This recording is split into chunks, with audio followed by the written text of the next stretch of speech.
Assalamualaikum warahmatullahi wabarakatuh. Waalaikumsalam. Sebagai bentuk perhatian kita untuk perampokan aset negara dan penggusuran rakyat di berbagai daerah, saya malam ini bersama Pak Nur Rahman, yaitu adalah yang datang khusus dari Morowali. Morowali ini adalah menjadi salah satu pusat perselingkuhan nasional oleh oligarki dan ditambah perusahaan asing untuk mengambil aset-aset negara dan menggusur rakyat di sana yang sudah berlangsung 10 tahun lebih, dan dampaknya saya pikir sangat besar. Dan sebelum seluruh rakyat menderita, saya pikir Morowali salah satu wilayah yang harus kita selamatkan. Betul sekali, Pak. Karena tambang yang dikeruk oleh Cina yang diserahkan oleh Presiden Joko Widodo ke perusahaan Cina itu tidak, saya katakan, hanya akan meninggalkan kemiskinan karena semua disedot oleh mereka ke negara Cina.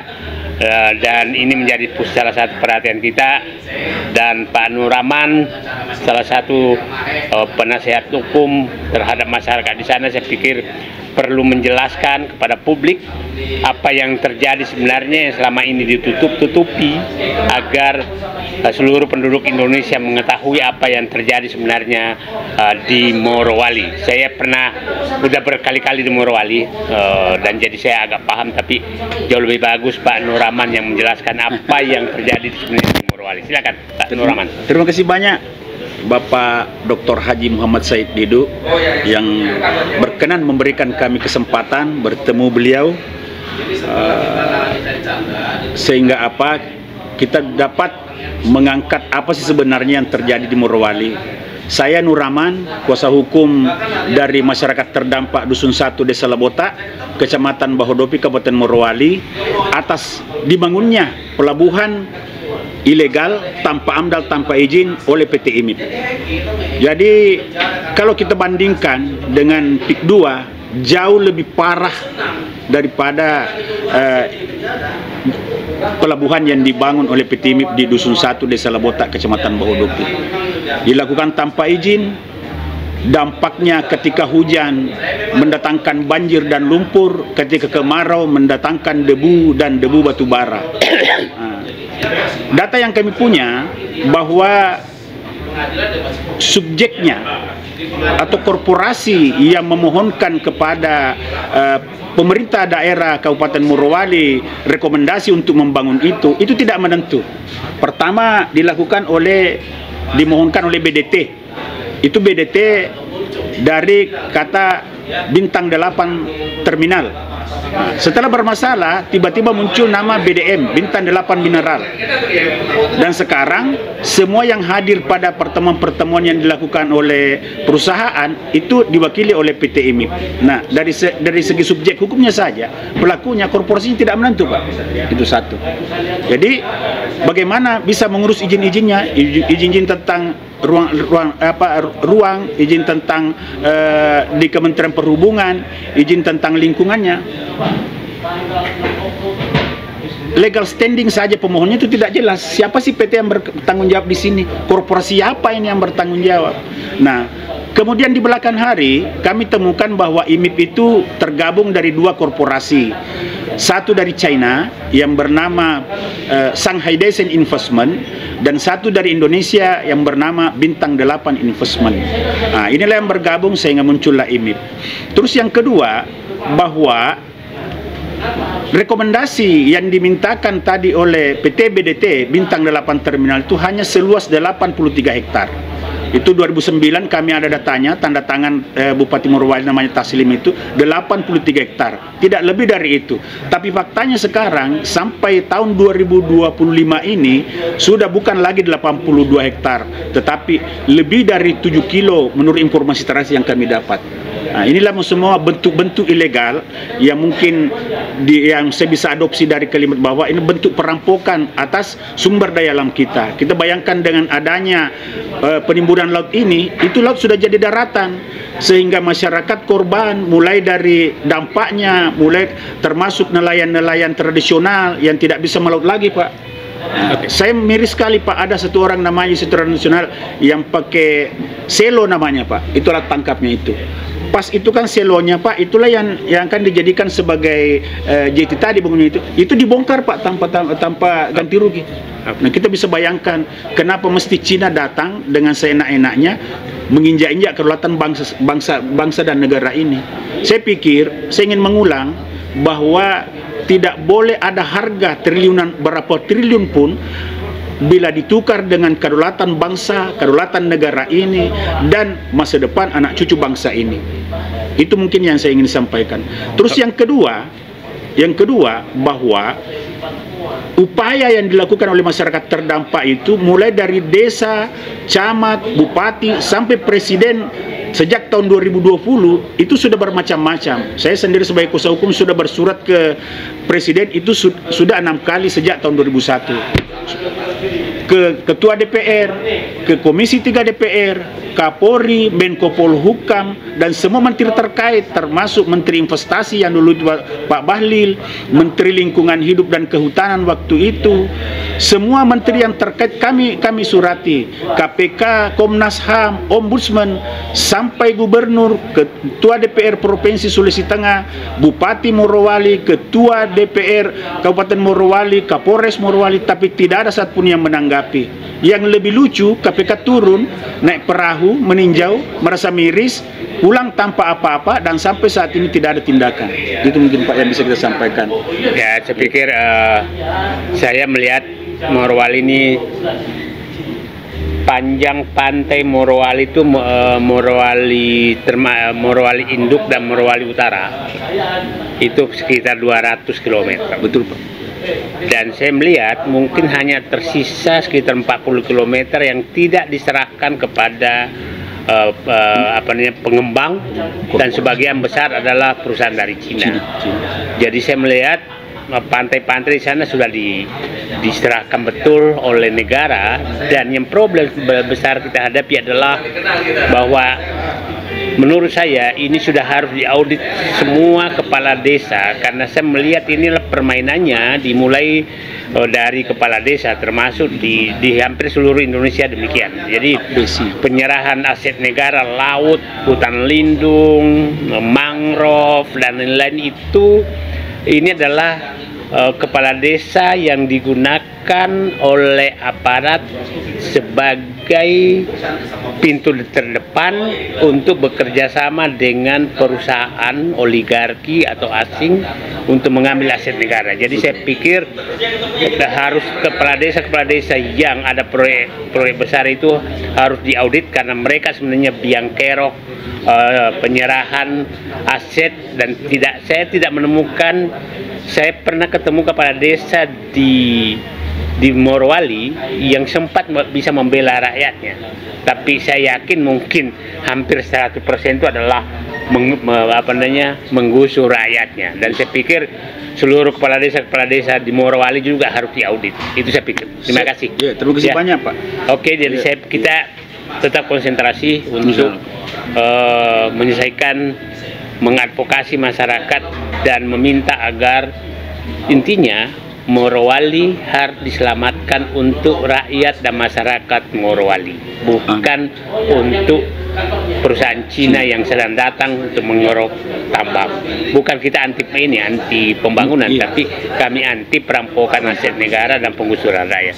Terima kasih. Assalamualaikum warahmatullahi wabarakatuh. Waalaikumsalam warahmatullahi wabarakatuh. Iya Pak, terima kasih banyak nih Pak.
Assalamualaikum warahmatullahi wabarakatuh. Waalaikumsalam. Sebagai bentuk perhatian kita untuk perampokan aset negara dan penggusuran rakyat di berbagai daerah, saya malam ini bersama Pak Nur Rahman, yaitu adalah yang datang khusus dari Morowali. Morowali ini adalah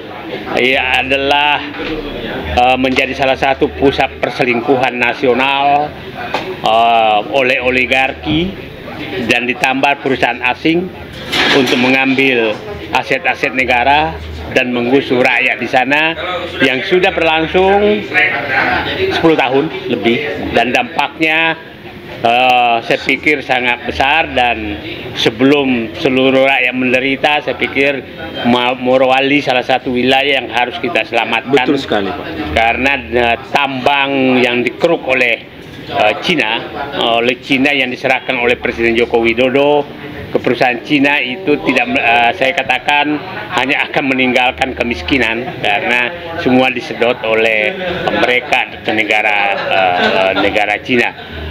Dan ini menjadi salah satu perhatian kita, dan Pak Nur Rahman salah satu penasehat hukum terhadap masyarakat di sana, saya pikir perlu menjelaskan kepada publik apa yang terjadi sebenarnya yang selama ini ditutup-tutupi, agar seluruh penduduk Indonesia mengetahui apa yang terjadi sebenarnya di Morowali. Saya udah berkali-kali di Morowali, dan jadi saya agak paham, tapi jauh lebih bagus Pak Nur Rahman yang menjelaskan apa yang terjadi sebenarnya di Morowali. Silakan Pak Nur Rahman. Terima kasih banyak Bapak Dr. Haji Muhammad Said Didu yang berkenan memberikan kami kesempatan bertemu beliau, sehingga kita dapat mengangkat apa sih sebenarnya yang terjadi di Morowali. Saya Nur Rahman, kuasa hukum dari masyarakat terdampak Dusun 1 Desa Lebota, Kecamatan Bahodopi, Kabupaten Morowali, atas dibangunnya pelabuhan ilegal tanpa amdal, tanpa izin oleh PT IMIP. Jadi kalau kita bandingkan dengan PIK 2, jauh lebih parah daripada pelabuhan yang dibangun oleh PT IMIP di Dusun 1 Desa Lebota, Kecamatan Bahodopi. Dilakukan tanpa izin, dampaknya ketika hujan mendatangkan banjir dan lumpur, ketika kemarau mendatangkan debu dan debu batu bara. Data yang kami punya bahwa subjeknya atau korporasi yang memohonkan kepada pemerintah daerah Kabupaten Morowali rekomendasi untuk membangun itu tidak menentu. Pertama dimohonkan oleh BDT. Itu BDT dari kata Bintang 8 Terminal. Setelah bermasalah, tiba-tiba muncul nama BDM, Bintang 8 Mineral. Dan sekarang semua yang hadir pada pertemuan-pertemuan yang dilakukan oleh perusahaan itu diwakili oleh PT IMIP. Nah, dari segi subjek hukumnya saja, pelakunya korporasinya tidak menentu, Pak. Itu satu. Jadi bagaimana bisa mengurus izin-izinnya, izin-izin tentang ruang, izin tentang di Kementerian Perhubungan, izin tentang lingkungannya. Legal standing saja pemohonnya itu tidak jelas. Siapa sih PT yang bertanggung jawab di sini? Korporasi apa ini yang bertanggung jawab? Nah, kemudian di belakang hari kami temukan bahwa IMIP itu tergabung dari dua korporasi. Satu dari China yang bernama Shanghai Decent Investment, dan satu dari Indonesia yang bernama Bintang 8 Investment. Nah, inilah yang bergabung sehingga muncullah IMIP. Terus yang kedua, bahwa rekomendasi yang dimintakan tadi oleh PT BDT Bintang 8 Terminal itu hanya seluas 83 hektar. Itu 2009 kami ada datanya, tanda tangan Bupati Morowali namanya Taslim itu 83 hektar. Tidak lebih dari itu.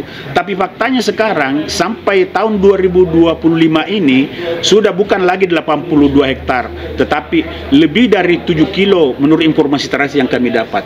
Nah, inilah semua bentuk-bentuk ilegal yang mungkin yang saya bisa adopsi dari kalimat bahwa ini bentuk perampokan atas sumber daya alam kita. Kita bayangkan dengan adanya penimbunan laut ini, itu laut sudah jadi daratan, sehingga masyarakat korban mulai dari dampaknya, mulai termasuk nelayan-nelayan tradisional yang tidak bisa melaut lagi, Pak.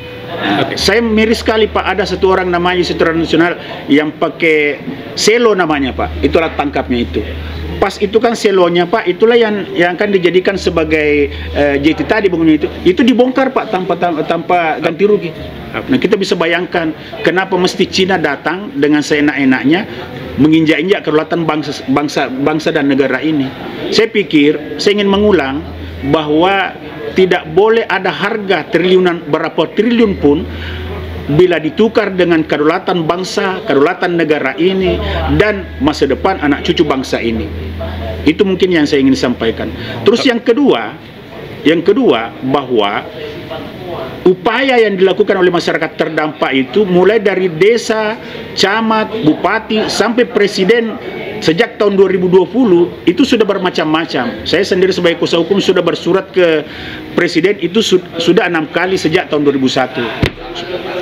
Ke Ketua DPR, ke Komisi 3 DPR, Kapolri, Menko Polhukam, dan semua menteri terkait, termasuk Menteri Investasi yang dulu Pak Bahlil, Menteri Lingkungan Hidup dan Kehutanan waktu itu, semua menteri yang terkait kami surati, KPK, Komnas HAM, Ombudsman, sampai Gubernur, Ketua DPR Provinsi Sulawesi Tengah, Bupati Morowali, Ketua DPR Kabupaten Morowali, Kapolres Morowali, tapi tidak ada satupun yang menanggapi. Yang lebih lucu, KPK turun, naik perahu, meninjau, merasa miris, pulang tanpa apa-apa, dan sampai saat ini tidak ada tindakan. Itu mungkin Pak yang bisa kita sampaikan. Ya, saya pikir saya melihat Morowali ini, panjang pantai Morowali itu Morowali Induk dan Morowali Utara itu sekitar 200 km. Betul Pak. Dan saya melihat mungkin hanya tersisa sekitar 40 km yang tidak diserahkan kepada pengembang, dan sebagian besar adalah perusahaan dari Cina. Jadi saya melihat pantai-pantai di sana sudah diserahkan betul oleh negara, dan yang problem besar kita hadapi adalah bahwa menurut saya ini sudah harus diaudit semua kepala desa, karena saya melihat inilah permainannya dimulai dari kepala desa, termasuk di hampir seluruh Indonesia demikian. Jadi penyerahan aset negara, laut, hutan lindung, mangrove, dan lain-lain itu, ini adalah kepala desa yang digunakan oleh aparat sebagai pintu terdepan untuk bekerja sama dengan perusahaan oligarki atau asing untuk mengambil aset negara. Jadi saya pikir harus kepala desa yang ada proyek besar itu harus diaudit, karena mereka sebenarnya biang kerok penyerahan aset. Dan saya tidak menemukan, saya pernah ketemu kepala desa di Morowali yang sempat bisa membela rakyatnya, tapi saya yakin mungkin hampir 100% itu adalah menggusur rakyatnya. Dan saya pikir seluruh kepala desa di Morowali juga harus diaudit. Itu saya pikir. Terima kasih. Ya, terima kasih banyak Pak. Oke, jadi kita tetap konsentrasi untuk menyelesaikan, mengadvokasi masyarakat dan meminta agar intinya Morowali harus diselamatkan untuk rakyat dan masyarakat Morowali, bukan untuk perusahaan Cina yang sedang datang untuk mengeruk tambang. Bukan kita anti pembangunan, tapi kami anti perampokan aset negara dan penggusuran rakyat. Terima kasih. Assalamualaikum warahmatullahi wabarakatuh. Waalaikumsalam warahmatullahi wabarakatuh. Iya Pak, terima kasih banyak nih.